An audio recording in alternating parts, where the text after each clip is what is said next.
गोंदिया जिल्ह्यात सध्या सर्वत्र बैलांचे इनामी शंकरपट भरवण्यात येत आहे। गोंदियाच्या सडकर्जुनी तालुक्यातील डव्वा इथं शंकरपटामध्ये एका बैलजोडीचा कातकर मध्येच पडला। त्यामुळे एक बैलजोडी बिना कातकर धावली। विशेष म्हणजे ही जोडी या शर्यतीत जिंकली।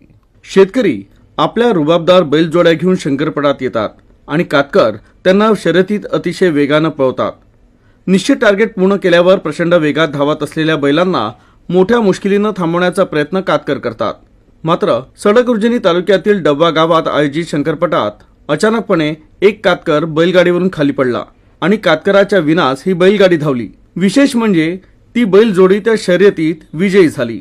गावकऱ्यांची याबाबत मोठी चर्चा सुरू आहे।